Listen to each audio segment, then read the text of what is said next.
Bueno, chicas, ahora estamos en el capítulo 4 de Vence la Ansiedad, nuestro libro que nos está ayudando mucho a poner nuestros ojos en el Señor y no vivir como el mundo está viviendo en ansiedad por tantas cosas que están sucediendo, no nada más la pandemia, guerra, el incremento en todos los productos, vas al súper y no es lo que era antes y tantas otras cosas, problemas entre la familia.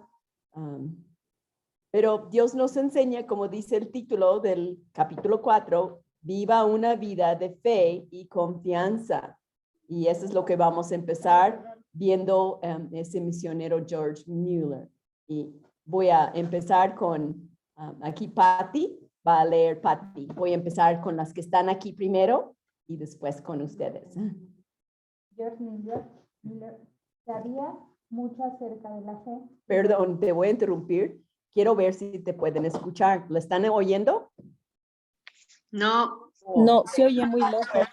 Okay. no se escucha. Ahorita va a ver cómo yo hablo. Tienes que hablar así para que escuchen. Okay.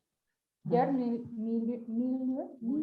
Mueller. sabía mucho acerca de la fe y lo sabía de la mejor manera en que alguien puede aprender cualquier cosa. Él vivió por fe. Su juventud estuvo llena de perversidad. Cuando llegó a los 20 años, la edad en que se convirtió a Cristo. Cristiano. Cristiano. Él ya había estado en la cárcel, pero fue entonces que sus intereses y actitudes cambiaron radicalmente. Sí, ahora sí oyeron. Sí, ahora sí. Es que es un poco difícil con eso de Zoom y presencia y todo eso. Y Gaby, ¿tienes un comentario? Veo tu mano. Sí, perdón, ¿en qué página están leyendo? Estamos en capítulo 4. Es en la página 67. Capítulo 4, 67. Ah, De, es que aquí dice 4, ¿por qué deberíamos ser agradecidos? Uy. No, ¿estás en otro libro o en, no sé, en qué estás? A lo mejor estás porque ninguno... Ah, perdóname, me equivoqué del libro, perdóname, voy por mi libro. Eso pensé, Gaby. Somos del grupo mayores de 60 y tú todavía no tienes más de 60 y mira lo que te pasa. Perdón. Ya, imagínate lo que te espera, ¿no? Ok. Algo que me impacta de eso es que lo que él tuvo que vivir para llegar a Cristo. Qué triste que tenemos que vivir experiencias tan desagradables. Así que les platiqué algunas que mi sobrina me mandó su testimonio esta semana. Mi sobrina Neely. Yo nunca había oído todo su testimonio. Y ella comentó de que ella creció en hogar cristiano, que ella participó en todo, que ella hablaba a otros, todo. Pero no era realmente cristiana. Que en la Universidad de Masters conoció a un chico, según cristiano, que le quitó su virginidad. Y después ya la tiró por ahí, ya que obtuvo lo que quiso y la devastó. Pero como ya no era virgen, vivió bien promiscua. Mi sobrina, la que todos pensábamos que era la buena.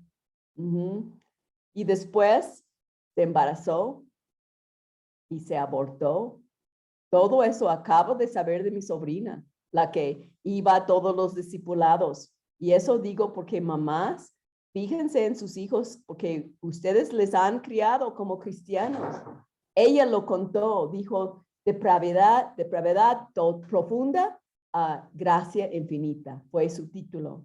Es la depravación total, profunda, ¿no? Pero las cosas siguieron. Después conoció al que ahora es su esposo y él dijo que era cristiano. Ella sabía que tenía que casarse con cristiano, se casó con él y después supo que estaba siendo infiel. Y eso de encontrar esa noticia en su celular hizo que él reaccionara y realmente nació de nuevo él. Se arrepintió. Y ella, yo creo que en ese momento también. ¿Por qué tenemos que vivir como George Mueller? estar en la cárcel, vivir tantas cosas tan desagradables para llegar a lo más bajo para ver a nuestro Salvador, ¿no? Por eso no confían, porque van a la iglesia, ¿no? Porque toman estudios, pregúntales, ¿cómo estás en tu corazón? ¿Realmente amas a Dios? ¿Cómo puedo ayudarte a que ese amor crezca, ¿no? Me impactó la vida de George Mueller, pero más me impactó esta semana que oí el testimonio de mi sobrina, que nunca supe, pero ahora ella es una mujer de Dios, ahora vive transformada, pero ¿por qué tuvo que vivir todo eso? Y dices, pues yo les enseño, yo les pongo películas, yo les compré cosas de las cosas de, y no, cada uno tiene que vivir su historia, ¿no? Y sé que eso preocupa a cada mamá, ¿no? Hay que contarles la historia de mi sobrina y si quieren, está en inglés, pero pueden más o menos oírlo y, ¿no? Es impactante. Bueno, y ella como me lo dio, me lo mandó, puedo usarlo, ¿no? Ok, Delia, ¿puedes seguir leyendo? Oh, no, perdón, Delia, no puedes seguir leyendo porque estamos aquí. Ya más de 60 Lupita, pero ¿tú vas a gritar para que te escuchen? ¿O vas a venir aquí y leer aquí? Ajá, porque tú nunca te oigo gritar y no creo que nadie te escuche. Dice, después que Müller pasó años de entrenamiento para el ministerio, se fue a Inglaterra para ser misionero entre los judíos.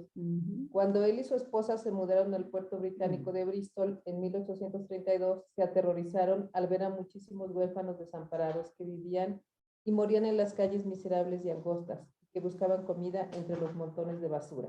Qué impactante. Lulucita, tú sí puedes gritar con voz de mando. Sí, tú grita. Los Müller, con una inconmovible creencia en la Biblia, estaban convencidos de que si los cristianos tomaran la escritura en serio, no habría límites a los que podrían lograr que Dios, Lo que podrían lograr para Dios. Ellos se propusieron alimentar, vestir y educar a niños huérfanos, indigentes. Al final de la vida de los Müller, los hogares que establecieron cuidaron a más de 10,000 huérfanos, a diferencia de muchos hoy. Que dicen que viven por fe. Los Müller nunca le dijeron a nadie, excepto a Dios, acerca de sus necesidades financieras. Él siempre proveyó abundantemente por medio de sus oraciones de agradecimiento y espera humilde ante Dios. Él pensó que Dios lo estaba llevando para hablar a mi pueblo, pero Dios tenía otro plan para él. Qué curioso cómo Dios nos prepara sin que nosotros sepamos lo que está haciendo. Así como me hizo aprender español, nada más para salir de la escuela. Y él dijo, eso es lo que tú piensas. Te voy a llevar a vivir en México y yo te voy a usar ahí. Él usó a George Mueller de una manera importante. Mira lo que dice y subrayé. No habría, así diciendo de que si la gente realmente creyera en las escrituras y todo, si tomaran las escrituras en serio, no habría límites a lo que podrían lograr para Dios. ¿Crees lo que dice la Biblia? ¿Crees cuando dice en 1 de Pedro 3, ganarás a tu esposo incrédulo por tu testimonio? ¿Lo crees? ¿Crees cuando él dice que usa todo para tu bien? Si lo amas, ¿es cierto? O sea, si tomamos las escrituras y creemos lo que dice George Mueller, no hay límites de lo que podemos hacer con Dios. Qué impactante, ¿no? Y ellos ayudaron a más de 10,000 huérfanos y nunca pidieron dinero. Yo estoy de acuerdo con él. Yo digo, Dios quiere que tú hagas algo, Él te va a proveer, ¿no? Y lo hace. Adelante, Ale. George Mueller dijo, donde empieza la fe, termina la ansiedad. Donde empieza la ansiedad, termina la fe. Debido a su vida ejemplar, podemos creer que él sabía de lo que estaba hablando. Se oye muy bajito. Se oye muy bajito, ¿verdad? No. Sí. Y sabes que voy a pedir que empieces de nuevo, pero lee la pregunta. ¿Ves cómo estoy hablando fuerte? Porque sí, es que por la transmisión y todo necesitan, piensen, sí, sí. Sí. Algo interesante en la página 190, donde tenemos las preguntas, dice, el comienzo de la fe es el fin de la ansiedad y viceversa. Ujú. Y eso es lo que vamos a estar viendo en este capítulo. Ujú. La primera pregunta dice, ¿Cómo se relaciona la fe con la ansiedad? ok, vamos a ver cómo se relaciona la fe con la ansiedad. ¿Sí leyeron? Sí. George Mueller dijo, donde empieza la fe, termina la ansiedad. Desde donde empieza la ansiedad, termina la fe. Debido a su vida ejemplar, podemos creer que él sabía de lo que estaba hablando. Si hiciéramos un estudio completo de lo que dice la Escritura acerca de la ansiedad, necesitaríamos examinar lo que dice acerca de vivir por fe. Entonces, ¿cómo contestas, Ale, esa pregunta? ¿Cómo se relaciona la fe con la ansiedad? Pues aquí dice George Mueller que donde empieza la fe, termina la ansiedad. Entonces, si tienes ansiedad, ¿qué es lo que No no tienes. no tienes? No Fe. tienes Fe. Ajá. ¿Y cómo podemos incrementar nuestra fe? aprendiendo versículos. Ajá, aprendiendo Leyendo. versículos, leyendo, saturando nuestra mente, compartiendo con otros cristianos. Y de eso se trata este capítulo.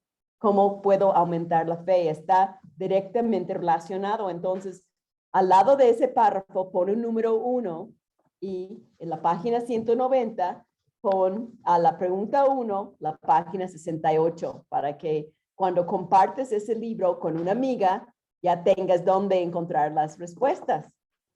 Y ese es un libro para compartir en estos días, ¿no? Y ahora sí, Delia, ¿podrías leer donde dice Hebreos 11 y 12?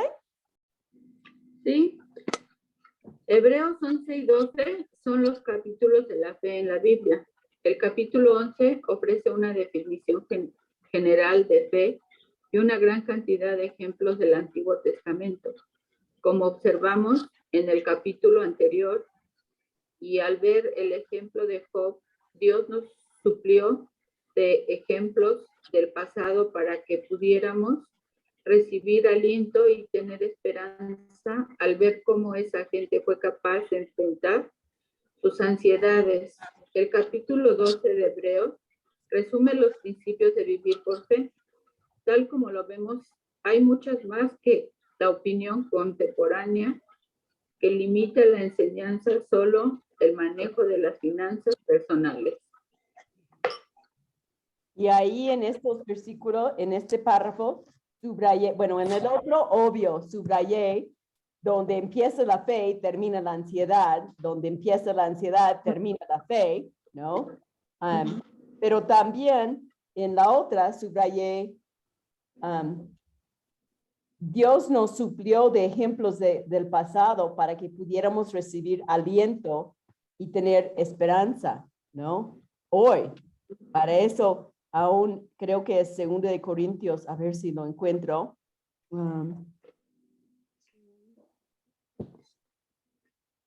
Es 1 de Corintios 6. No lo voy a tener que encontrar.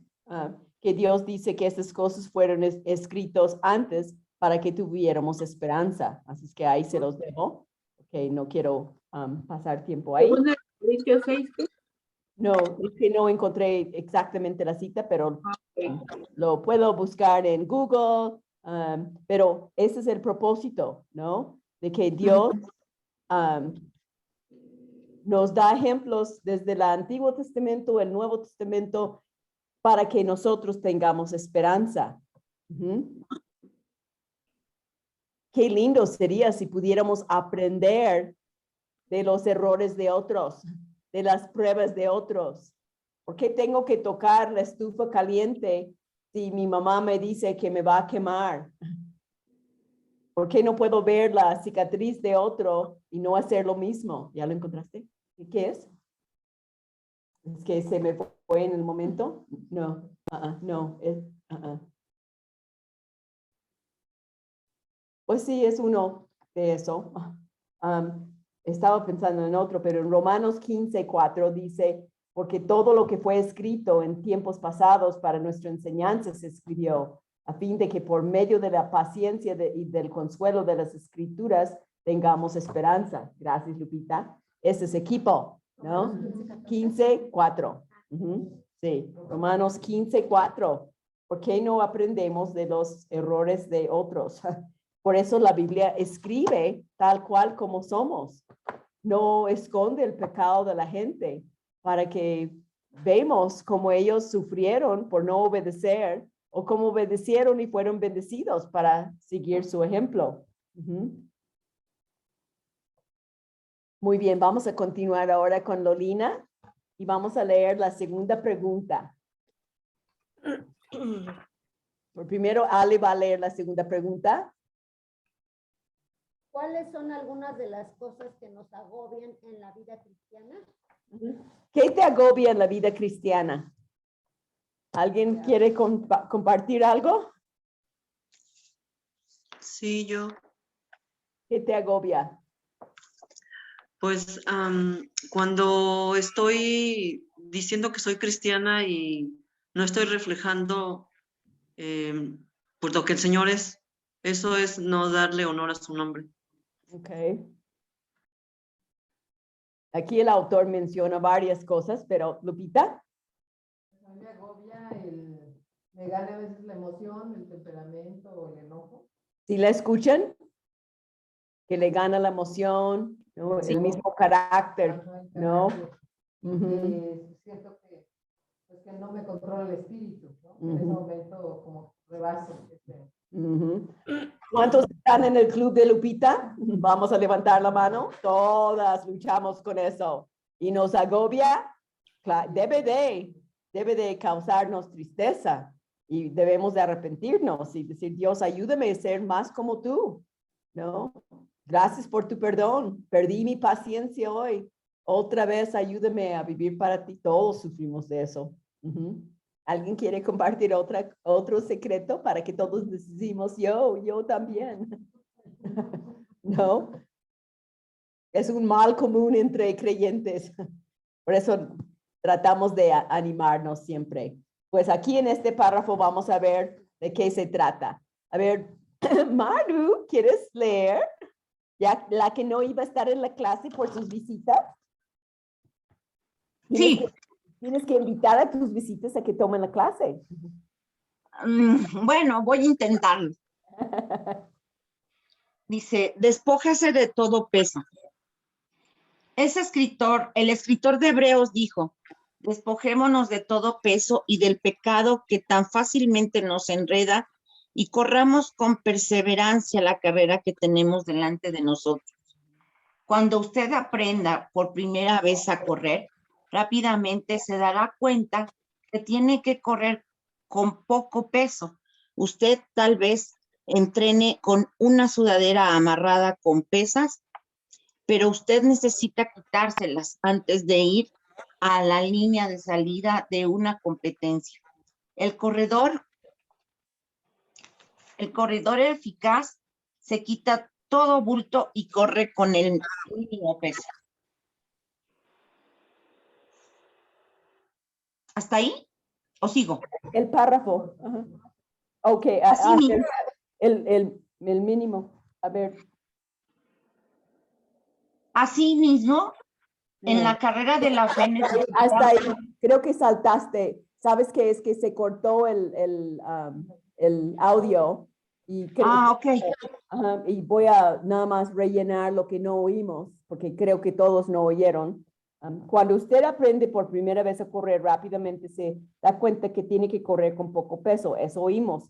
Usted tal vez entrene con una sudadera amarrada con pesas, pero usted necesita quitárselas antes de ir a la línea de salida en una competencia, ¿no? El corredor eficaz se quita todo bulto. Y eso subrayé. El corredor eficaz se quita todo bulto y corre con el mínimo de peso.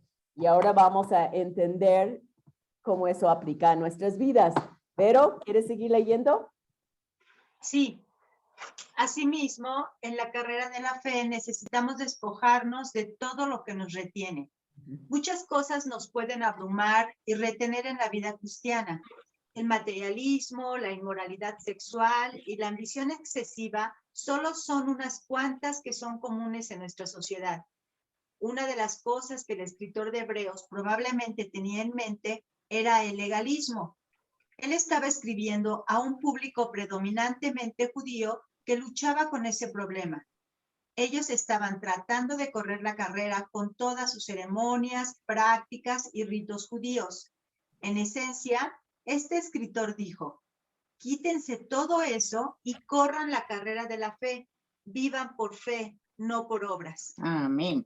Una gran enseñanza para lo que tanto vemos del movimiento mesiánico, tratando de influir en la iglesia, que vuelva a celebrar las fiestas, que vuelva a guardar el Shabbat, que vuelva a guardar la ley, ¿no?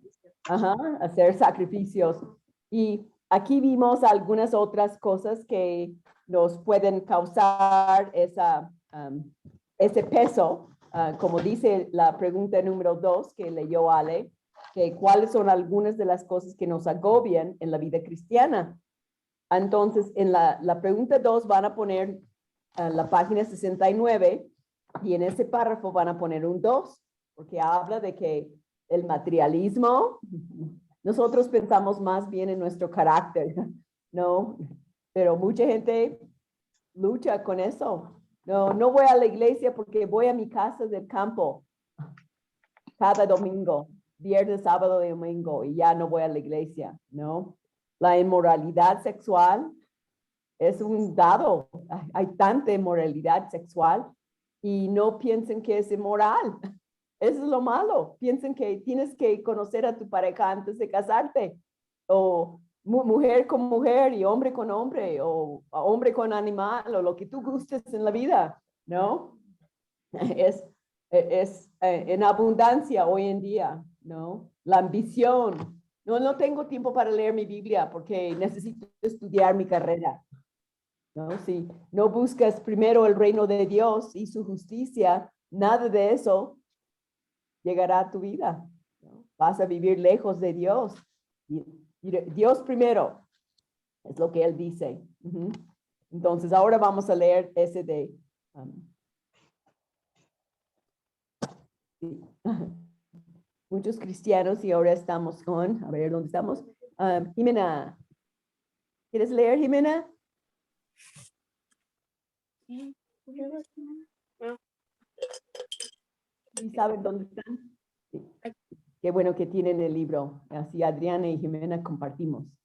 Muchos cristianos todavía viven por obras. Ellos creen que si eso es maravilloso, Hacen ciertas cosas.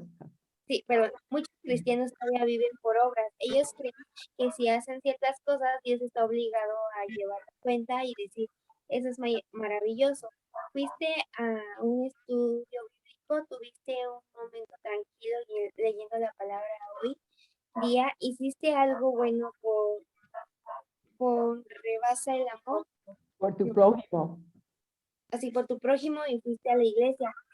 Si esas cosas se hacen en lo que rebasa el amor de uno por Jesucristo como actos de devoción, fabuloso, pero hay muchos cristianos que creen que están mereciendo el favor de Dios de esa manera, en lugar de legalismo judío en legalismo cristiano. Es legalismo cristiano, como mi sobrina Nili. Ella iba a la iglesia, ella tomaba estudios, ella leía la Biblia y no era salva. Así es que eso tiene que ser una llamada de atención a cada uno de nosotros y examinar nuestro corazón, ¿no? Dios nos ha dado armas para atacar la ansiedad. Todas. Todo nos dio. Entonces vamos a seguir leyendo otro peso. Y eso le toca a Adriana.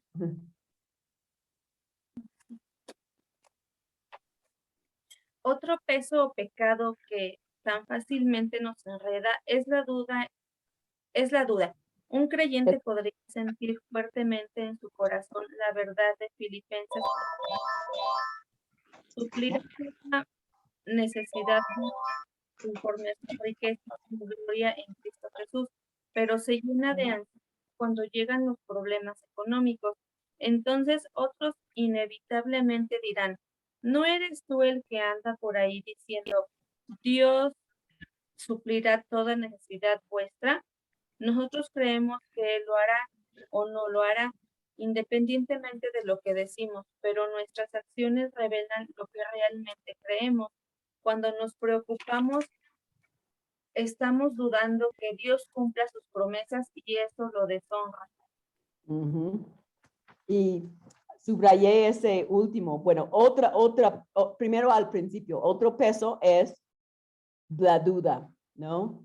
Y me llamó la atención cuando dice en Lucas 18, cuando el Señor regrese, en capítulo 18, versículo 8, pero cuando venga el Hijo del Hombre, ¿hallará fe en la tierra? Tanta gente que duda, él hasta pregunta, ¿hallará fe verdadera en la gente? Ujú. Y lo último, Lucas 18:8. Qué tristeza que el Señor tenga que preguntar si hallará fe. ¿No hay fe en mí? ¿No hay fe en ti? ¿Por qué lo dirá? Porque mucha gente se va a alejar y van a luchar con la fe y van a tener duda. Quizá porque las cosas se ponen tan mal, empiezan a dudar realmente. ¿Es la verdad, Jesús? ¿Por qué todo eso está pasando? Y no están leyendo el contexto para saber que las cosas se tienen que empeorar.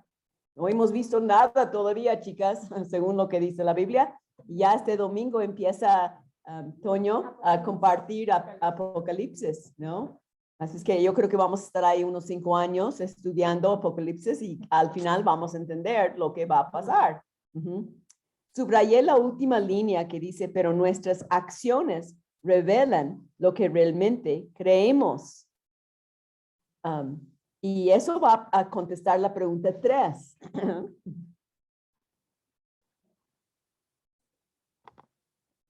Rellene los espacios en blanco. Nuestras acciones revelan lo que nosotros realmente creemos.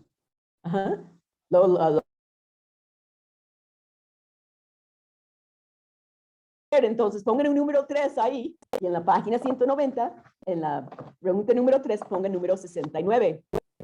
Pero nuestras acciones revelan lo que realmente creemos.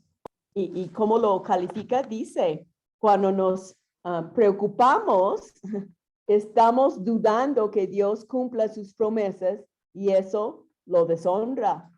Es una blasfemia dudar de lo que el Señor promete. Dios va a proveer por todo lo que necesitas. ¿Lo dudas? A lo mejor quiere que comas menos cosas caras, ¿no? Que quiere que vives con lentejas un tiempo que es económico y de buena proteína, ¿no? A veces el Señor quiere algo diferente de lo que yo pienso, pero Él cumple sus promesas. Y si yo dudo, estoy mostrando que realmente no confío en lo que Él dice. Adelante, Tere.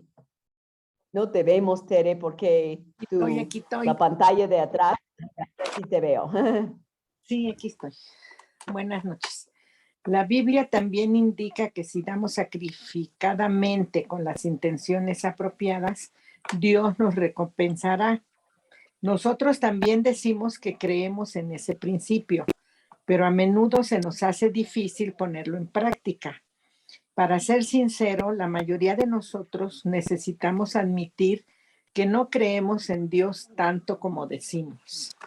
Wow, con guante blanco, boom, boom, ¿no? Y eso, nadie puede pensar por ti. Tú tienes que leerlo y pensar, ¿realmente crees en lo que Dios dice? Y a veces necesitamos una amiga que nos recuerde. Así que una vez estaba yo preocupada por mi gatita. ¿Te acuerdas? Tú estabas ahí conmigo y dijiste, ojos arriba, ¿no? Me recordó, pues sí, la gatita puede morir y sí murió, pero no era para que estuviera tan nerviosa. O sea, sí te mueves y todo, pero sí. Necesitamos amigas que nos recuerdan, pon tus ojos en Jesús, ¿no? Adelante ahora, Andy. Sí, vamos a leer primero la pregunta 4. Mi lectora de preguntas me recordó. ¿Cómo funciona el escudo de la fe? ¿Cómo funciona el escudo de la fe? Eso vamos a ver. Bueno. La Biblia también indica que si damos sacrificadamente con las intenciones. Ya lo leyó. Ya lo leyó. Perdón. ¿Cuál es nuestra protección en contra de la duda? Pablo dijo que sobre todo amaros con el escudo de la fe con que podréis apagar todos los dardos de fuego del maligno. Efesios 6:16. Cuando Satanás lanza sus tentaciones, nosotros las tenemos con el escudo de la fe. Es armarnos con una actitud que dice, Satanás, eres un gran mentiroso. Nada de lo que dices es cierto. Pero todo lo que Dios dice es verdad, así que le voy a creer a él. Tan sencillo y tan práctico. Ahí vamos a subrayar cuál es nuestra protección contra la duda. El escudo de la fe. ¿Y cómo puedes usar el escudo de la fe? Ahora nos está dando una clase de cómo usar el escudo de la fe. Nosotros las detenemos con el escudo de la fe.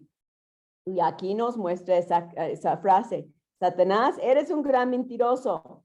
Nada de lo que dices es cierto, pero todo lo que dice Dios es verdad. Así es que le voy a creer a él. Así abiertamente. No voy a creer esas mentiras que me está diciendo el enemigo. Voy a creer lo que Dios dice, ¿no? Y si a veces nos sentimos menos valorados o algo, hay que leer Efesios 1. Habla de quiénes somos en Cristo, ¿no? Y eso te anima a realmente descansar en el Señor y no hacer caso que la gente te menosprecia, aún en de la familia es donde más lo sientes, porque es la gente que más te ama, ¿no? Dice en Efesios 1, versículo 3, nos bendijo con toda bendición espiritual. 4, nos escogió en él, ¿no? Antes de la fundación del mundo, para que fuéramos santos. Versículo 5, nos predestinó para ser sus hijos, ¿no? Número 6, para alabanza de su gloria, me hizo acepto, ¿no? 7, redención. Y así puedes seguir y crees lo que Dios dice y no crees la mentira de Satanás que te dice, no vales nada, a nadie le importas. Tú estás aquí y te incluyen porque tienen que serlo, son cristianos, pero nadie realmente te aprecia, ¿no? Las mentiras del enemigo, ¿no? Nadie te quiere. Así, sí, bien sabemos las palabras de Satanás y no son palabras que Dios dice, todo lo contrario. Por eso no tenemos que decaernos, ¿no? Porque sabemos que Él nos rescató y debemos de vivir en ese asombro. ¡Wow! ¿Cómo me elegiste a mí? Yo soy si Pablo dice que es el primer pecador, yo soy el número 2. ¿Y cómo me elegiste? ¿Cómo lo elegiste? ¿No? Y vivir en ese asombro, eso te anima y no crees lo que dice el enemigo. Sí. Estaba escuchando las conferencias de Chica. Sí, escuchen a Lupita. Y en una de ellas hablaba. No te escuchan. No. Si no quieres gritar, tienes que venir aquí a hablar. Eso. O mejor, siéntete más de cerca todos alrededor aquí, porque... Yo que estaba escuchando una de las conferencias de Shippers. ¿La escuchan? Ok. Y hablaba del peligro de hacer alianzas con el enemigo. Ujú. Y a veces eso entra por nuestra mente, ¿no? Por ejemplo, si viene la soledad, a veces queremos hacer alianzas tal vez con alguien, casarse, por ejemplo, con alguien que no es cristiano, cuando viene una situación económica, hacer cosas que no son realmente de Dios, ¿no? Y decía ahí que cuando se hacen esas alianzas, pues se va directo, se hunde, ¿no? Se hunde la persona en el pecado, ¿no? Entonces ahorita pues está diciendo eso, ¿no? Hay que tener el escudo de la fe para poder atacar esos, detener esos dardos de fuego que son esas pues ideas que nos pueden entrar a la cabeza pensando que sean una solución a nuestros problemas. No queremos soluciones mundanas, queremos soluciones del Señor. Y la siguiente, Diana, ¿puedes leerlo?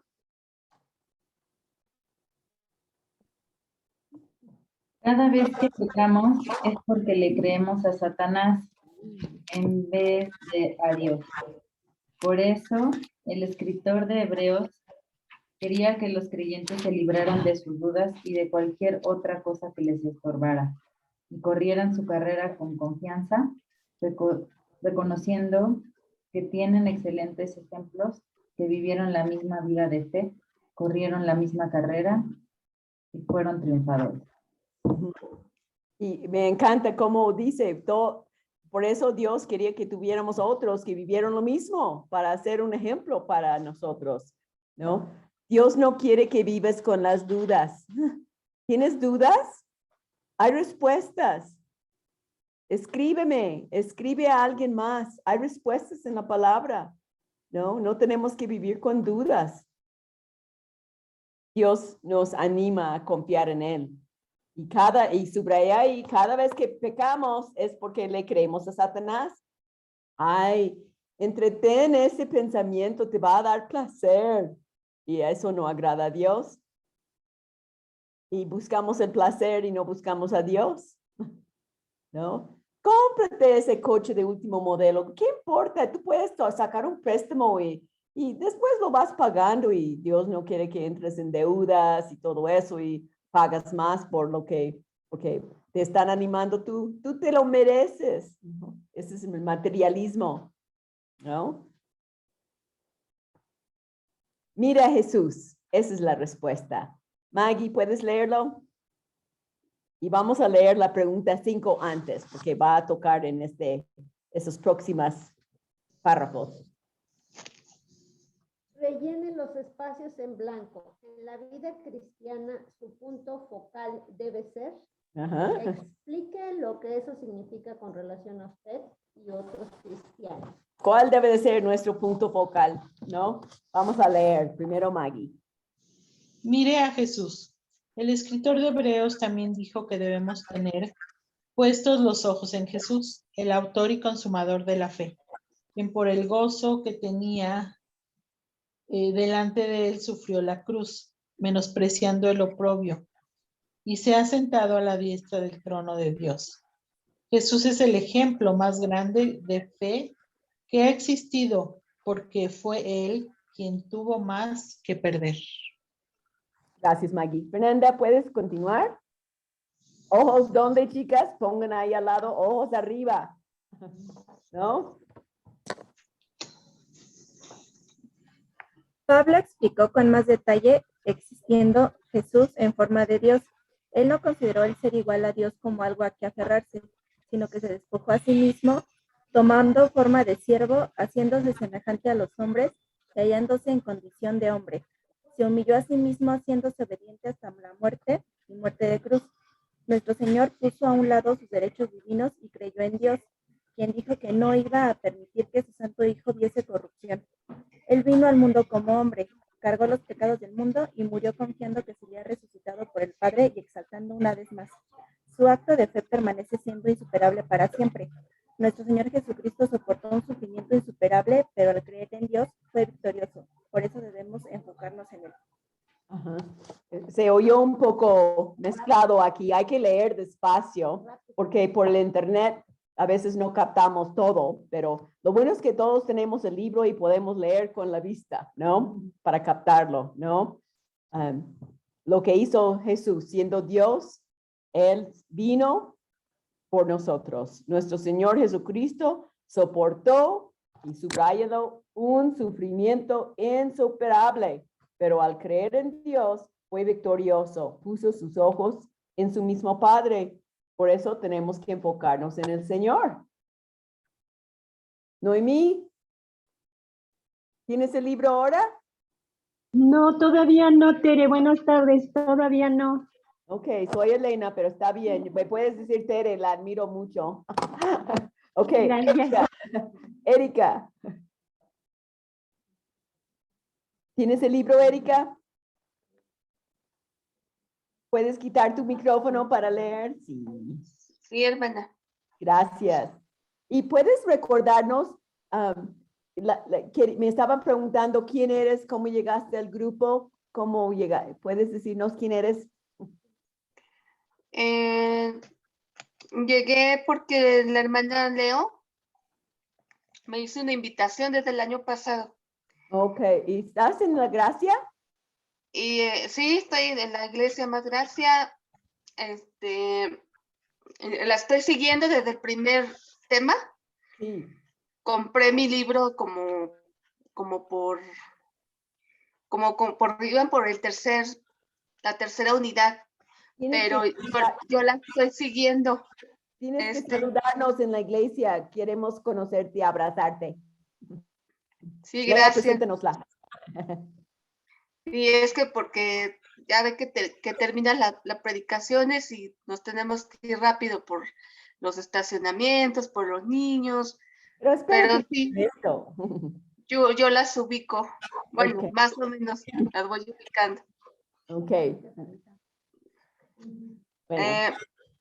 Dice, la frase, puestos los ojos en Jesús, se traduce literalmente mirando a Jesús sin distracciones.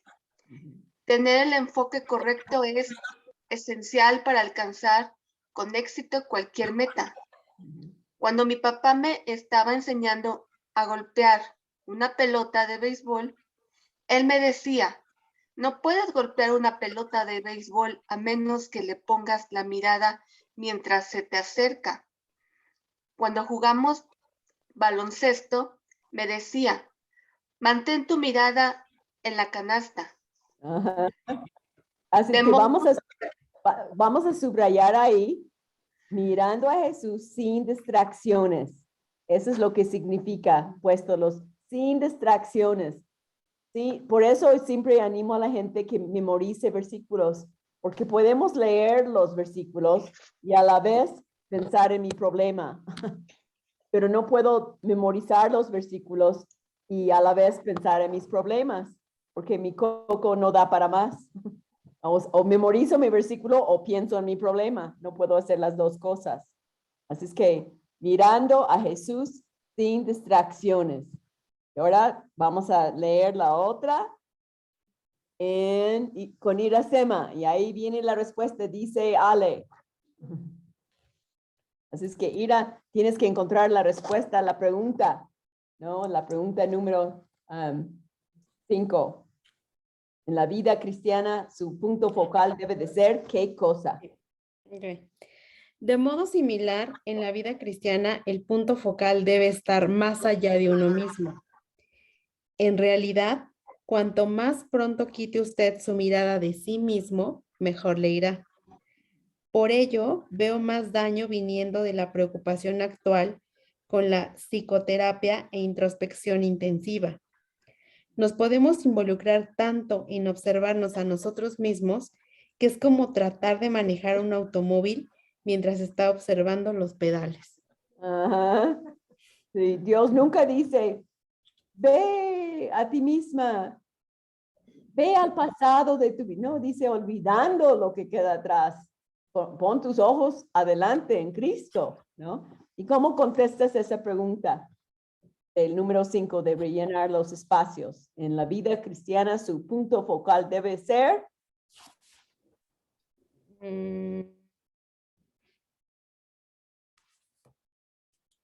Debe ser más allá de usted mismo. Ajá. soplada por Ale aquí. No la oí, te No. prometo que no la oí. O sea, quitar nuestra visión, nuestra miopía de nada más verme a mí misma, ¿no? Y ponerlo en otras necesidades, ¿no? Quitar la mirada de ti misma y ponerlo en otras cosas, en las necesidades de los demás, realmente preocuparnos. ¿Y cómo contestas, Ira, cuando dice, explica lo que eso significa con relación a usted y otros cristianos?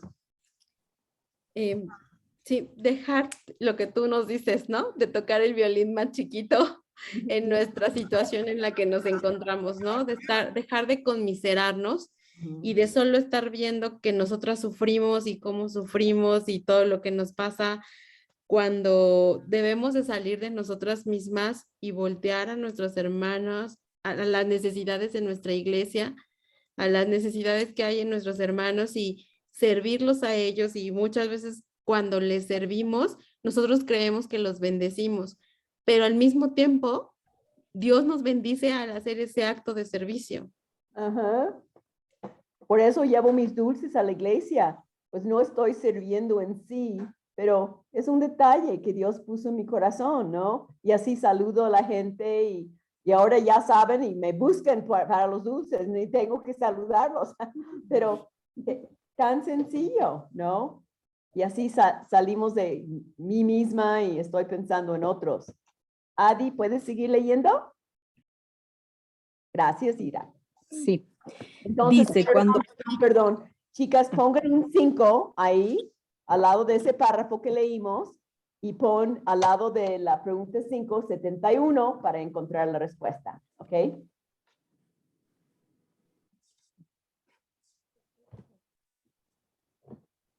Y nada más lee este párrafo y después lees la pregunta. Ok, adelante.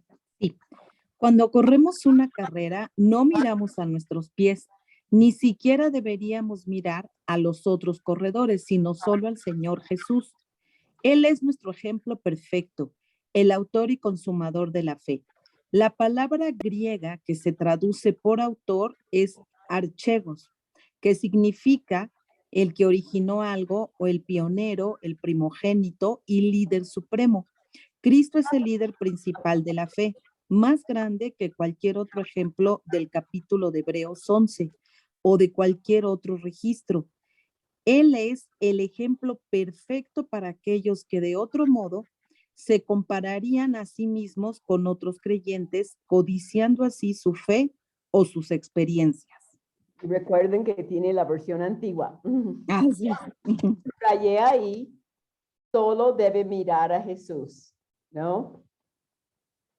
Eso es, ojos arriba, por eso llegó a ser una de mis frases favoritas, ¿no? Él es el que me va a sacar adelante, voy a poner mis ojos en él. Y ahora Ale va a leer la pregunta 6 y Silvia va a seguir leyendo. ¿Qué nos aguarda en la línea de llegada en la carrera de la fe? ¿Experimentamos algo de eso aquí y ahora mismo? Explique su respuesta. Ok, Silvia, te toca.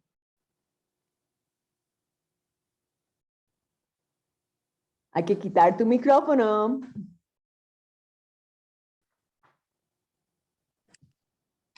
En la página de las respuestas. No, en página 72 vas a leer ¿qué nos espera? Ah, bueno. Ale ya leyó la pregunta. Ok. Dice, gozo y triunfo. No, lee la primera frase. ¿Qué nos espera? ¿Qué nos espera en la línea de llegada en la carrera de la fe? Gozo y triunfo. Jesús, por el gozo que tenía delante de él, Hebreos 12:2, sufrió la cruz. Cualquier atleta le dirá que no hay nada que te compare en la emoción de ganar. No es la medalla o el trofeo u otra cosa, es simplemente el ganar. La euforia de la victoria para Jesús fue el gozo de volver a estar sentado a la diestra del trono de Dios. Versículo. La pregunta dice, otra vez, ¿Qué nos ¿no? ¿Qué nos aguarda en la línea de llegada en la carrera de la fe? Ujú. ¿Qué vamos a recibir en la línea de la fe? el gozo y el triunfo? Es eso, subráyalo. ¿Puedo ¿Qué? comentar algo? Ajá. Y subrayen eso, pongan un 6 ahí y en la pregunta 6 pongan la página 72. Y Patty quiere decir algo. Bueno, referente Bueno. a cuando ganas algo, ¿no? Recuerdo en una ocasión cuando trabajaba, hacíamos equipos de voleibol, entonces éramos como que teníamos rivales, ¿no? Y todo. Y era casi que imposible que nosotros ganáramos y yo le decía, Señor, que ganemos. Y bueno, ganamos,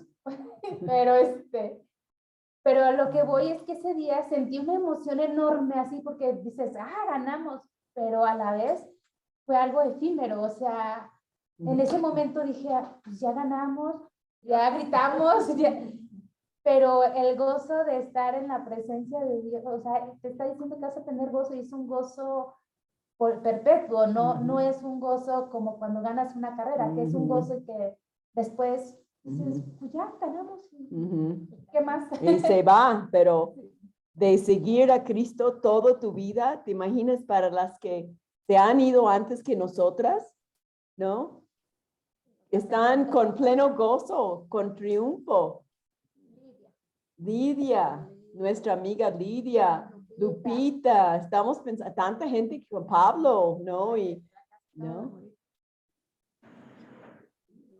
Maribel en Tepatlasco, tantos, ya gozo, están triunfando, ¿no?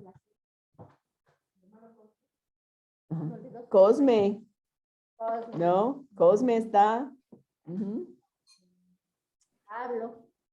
Ya lo. Bueno, Gaby, ¿puedes seguir leyendo? ¿Yo? Y Gaby. Okay. Gracias, Silvia. Dice, ay, ya me perdí. ¿En cuál estamos? Estamos en última instancia. Ok. En la última instancia, nuestro verdadero gozo y recompensa como creyentes es estar en el cielo con Cristo. Pero ahora mismo podemos experimentar una gran sensación de triunfo cuando tenemos victoria sobre la tentación. Como ustedes saben, hay bastantes tentaciones que enfrentar. Aquí tenemos algunas voces familiares. Tal vez una de ellas es la suya. No es fácil ser cristiano. Se burlan de mí en el trabajo. No me dan todos los artículos de oficina que necesito. Mi maestro de filosofía ataca mis creencias en clase. Mi esposa o esposo hace difícil nuestra vida familiar. Se está poniendo cada vez más difícil ser cristiano en nuestra sociedad, porque nos estamos acercando a los últimos días. Okay. Creo que no prendiste el cable.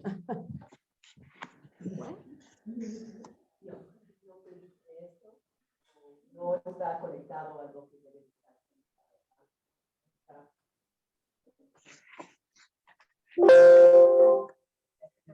Ahí va, se le acaba la pila. Claro.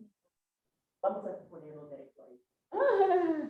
Perdón, ya me asusté. Ahorita levantamos el pobre pollo. Casi se nos va. Ok.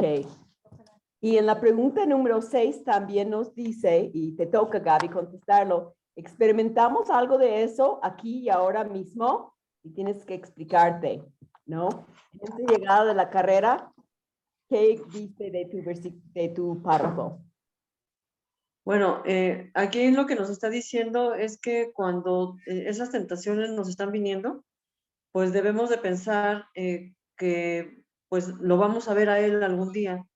Entonces, el gozo de ser cristianos es precisamente esa es la meta de nuestra vida aquí, realmente, que cuando termine aquí, pues vamos a estar en su presencia. Entonces, ese debería de ser como que estamos esperando esto con ansia, ¿no? Como cuando estamos esperando un evento muy importante aquí en la tierra.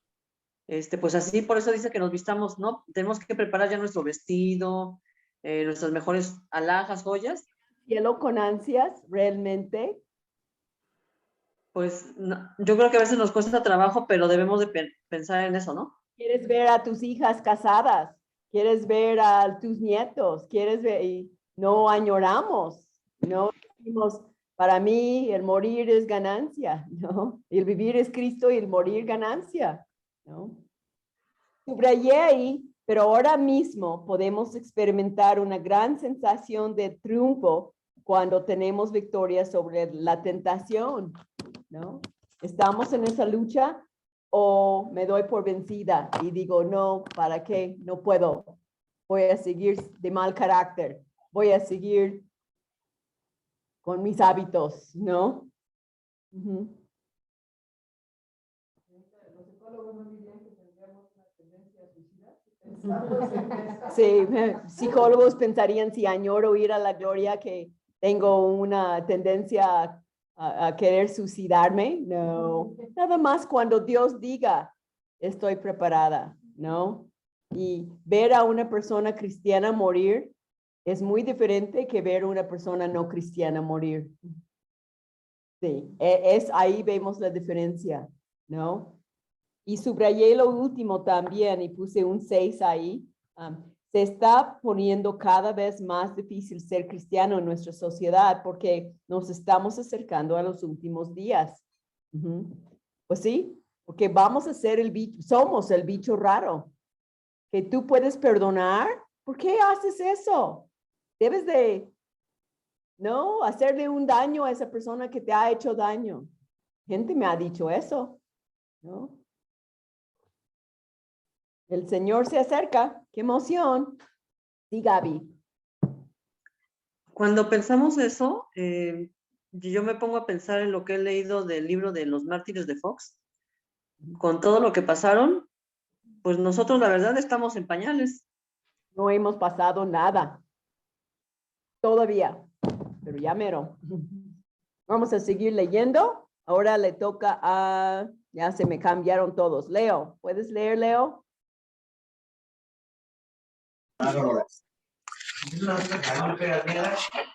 Un último punto. Más que nunca oigo a creyentes decir, nos preocupa lo que está pasando en el mundo. Si no cambian las cosas rápidamente en nuestro país, estamos fritos. Los cristianos no deberían vivir así. Nosotros no vivimos por lo que dicen las noticias, vivimos por nuestra fe en Dios. Exactamente. ¿Hasta ahí? Y hasta ahí. Y vamos a oír la pregunta 7. Cuando empieza a pensar que es demasiado duro vivir la vida cristiana ahora, ¿qué debe considerar? ¿Qué debemos de considerar, Leo, cuando la vida cristiana es muy dura de vivir? Que nosotros no vivimos por lo que vemos, sino por fe. Exactamente. Y por eso subrayé lo último, que nosotros no vivimos por lo que dicen las noticias, vivimos por nuestra fe en Dios. Y puse un número 7 ahí, en la otra página también. Entonces, en la página 190, vamos a poner al lado de la pregunta 7, páginas 72 a 74, que va a abarcar toda esta próxima página. Gracias, Leo. Sandra, en un momento puedes leer, porque Patty quiere comentar algo. Es que ahorita me estaba acordando, ahorita que estaba viendo esta parte. Ahora en la semana llega Luis y me dice mi esposo, oye, que la gasolina ya está en 30 pesos. Y la verdad es que yo en ese momento dije, no, ya está muy complicado. O sea, porque yo en un momento lo que imaginé, dije, pues todo se va a elevar, hay mucha gente sin empleo, en el rancho hay sequías, no ha llovido, entonces dice, wow, todo lo que está pasando, ¿no? Pero ahorita, pues, o sea, como que pues Dios te trae otra vez a... No vivimos tierra, por ¿no? lo que vemos. Pero muchas veces la verdad es que, pues sí tenemos que como que desenchufarnos de lo que pasa en las noticias o lo que estamos viendo, pues para poder centrarnos en Dios.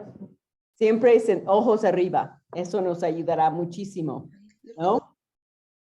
Y vamos a continuar leyendo con Sandra. En la página 73, arriba. Bueno, no sé cómo se pronuncia, pero... Ajá. Ni yo, Cuando Bulstrode Whitelocke estaba preparándose para embarcarse hacia Suecia como enviado de Oliver Cromwell en 1653, se estaba sintiendo ansioso por el tumultuoso estado de la nación. Inglaterra recientemente había pasado por una guerra civil y por primera y única vez en su historia ejecutó a su propio rey, Carlos I. El ejército y el gobierno estaban en constante desacuerdo.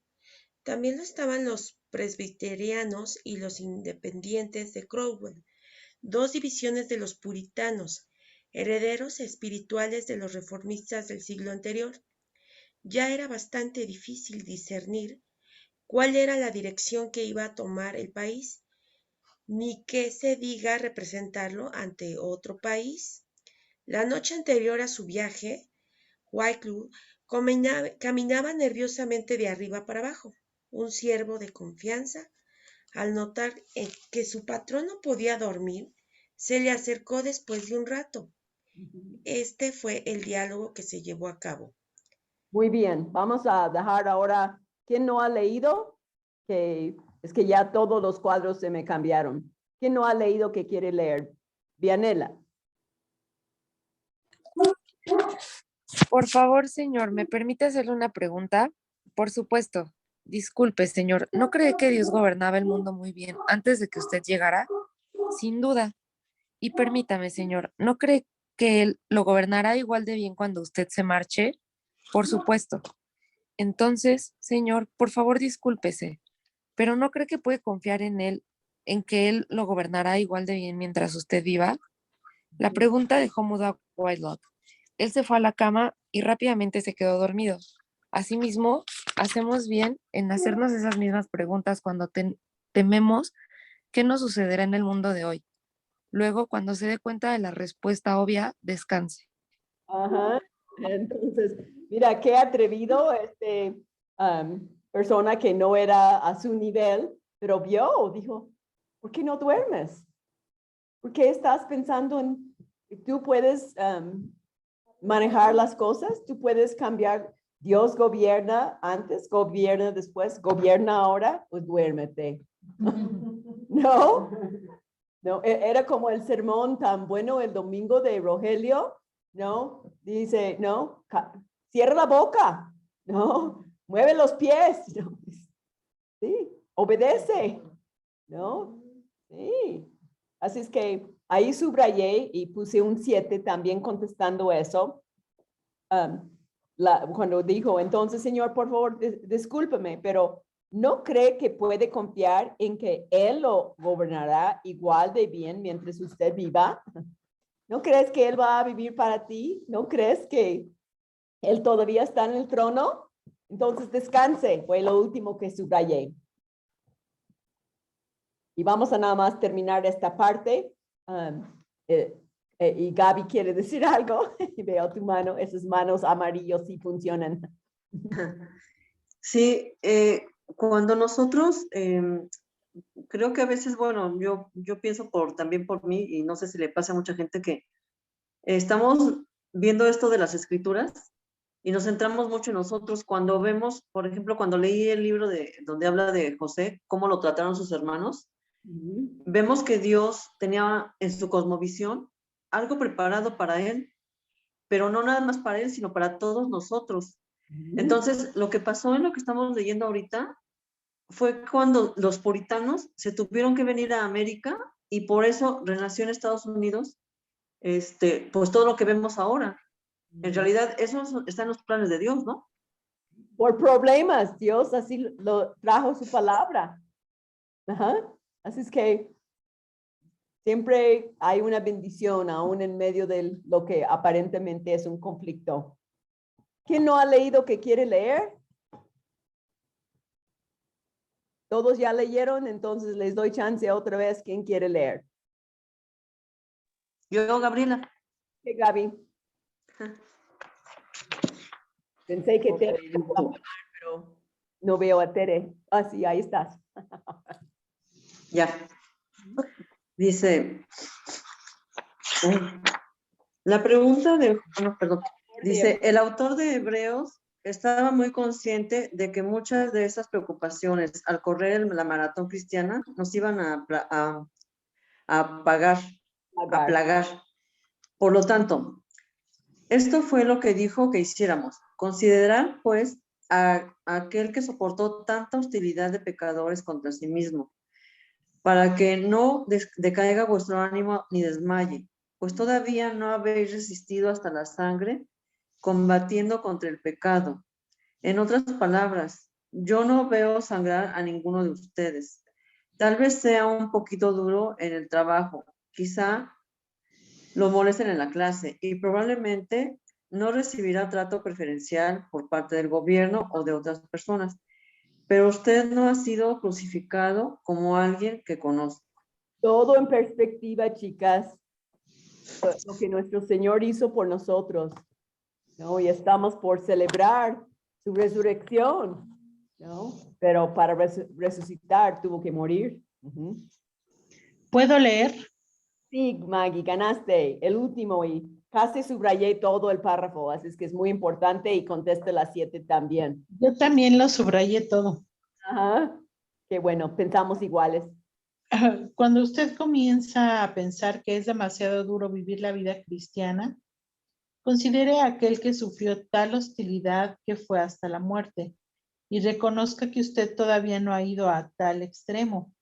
Tener eso en mente lo aleja de sus ansiedades. Cuando usted se cansa en la carrera, enfóquese aún más en Jesús. Recuerde que la vida de fe que él tuvo lo llevó al gozo y triunfo, y la suya también lo hará.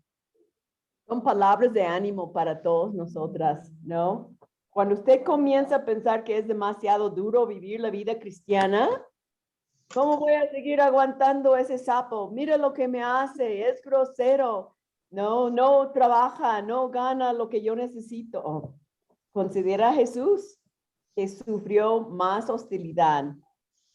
Tiramos la toalla tan fácil, ¿no? Queremos todo servido en charola de plata y Él sufrió por nosotros, ¿no? Y no porque tienes que negar algo para agradar a Dios. Ay, no voy a comer ese chocolate para sufrir por Cristo. No, pero porque eso mucha gente hace. Y no tu pecado. Y sí a obedecer a Dios. Eso es lo que agrada a Dios. Él no busca los sacrificios y los holocaustos. Él busca que lo amemos y que queramos vivir para Él, ¿no? ¿Sabes qué? Creo que nos desanimamos muy pronto. A lo mejor decimos, ya cumplí esto, ya hice esto bien y todo, y creemos que rápidamente va a dar resultados. Pero si no funciona, viene el desánimo, ¿no? Yo creo que hay que enfocarnos a decir, bueno, voy a hacerlo y si Dios permite, pues adelante. Y si no, pues seguiré esperando y llorando a la voluntad del Señor. Yo te lo digo porque a mí me ha pasado, ¿no? A todas. Maggie, por eso empecé mi libro de Santa Elena, Los Hechos de Santa Elena, ¿no? Y escribo cosas ahí para recordar, Dios es fiel. Y a veces cosas me siento tan mal y escribo en mi libro y veo la mano de Dios. Así es que empiezo a escribir el libro de Hechos según Santa según Santa Fernanda, según Santa Anita, según Santa, ¿no? Y anota lo que Dios hace para que cuando te sientes mal, vuelvas a leer las grandezas que Él hace en nuestras vidas. Así como en la pregunta 7, lo que leímos, dice, ¿no? Otra vez.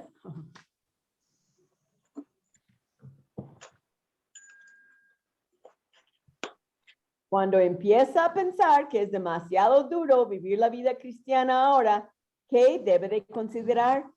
¿Qué debes de considerar? Considerar a Cristo. Considerar, ojos arriba. Por eso hay que mirar a Jesús, lo que Él hizo por mí, lo que yo sufro. No es nada, como dijiste, estamos en pañales. Ni eso, estamos en proceso de nacer, quizá. Nada nos ha pasado.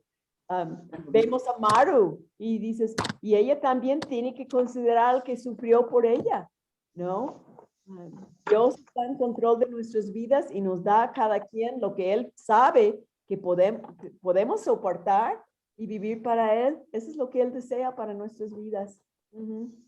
Así es que, Anita, ¿estás ahí, Anita? Sí, Elenita. ¿Podrías guiarnos en oración? Ya me di cuenta, no leíste, así es que oras. Sí. Vamos a dejarlo ahí. La semana que viene terminamos capítulo 4, pero leen capítulo 5 también. Ok. Bendito Dios y Padre, pues muchas gracias, Señor, por permitirnos estar en este estudio, Señor. Gracias, Señor, porque tu palabra nos lleva, Señor, a vivir de la manera en que tú quieres que lo hagamos, Señor. Ayúdanos, mi Dios, a que esto que hemos aprendido, no solamente, Señor, no esté en nuestros oídos, Señor, se quede en nuestra mente, sino que también, Señor, todo esto lo pongamos por obra para que tú seas glorificado a través de cada una de nosotras. Bendice, Señor, a mis hermanas, bendice a Elenita, Señor. Bendícelas abundantemente a ellas, a sus familias también, Señor. Y que también, Padre, sin sus hijos, sus nietos, sus yernos, quien sea, Señor, no te conocen, Padre, que tú tengas misericordia de cada uno de ellos, Señor. Tenemos fe, Padre, como estamos leyendo en el libro, como dice en tu palabra, Señor, que tú vas a actuar, Señor, y vas a actuar de la manera correcta, porque tú todo lo que haces, lo haces perfecto. Gracias por Elenita, Señor, porque tú le das la inteligencia, la sabiduría y las fuerzas, Señor, para seguir adelante enseñándonos, Señor, y dedicarse, Padre, a discipularnos, Padre, a enseñarnos todo lo que tú le has enseñado a ella. Te doy las gracias, Señor, en nombre de Cristo Jesús. Amén. Amén.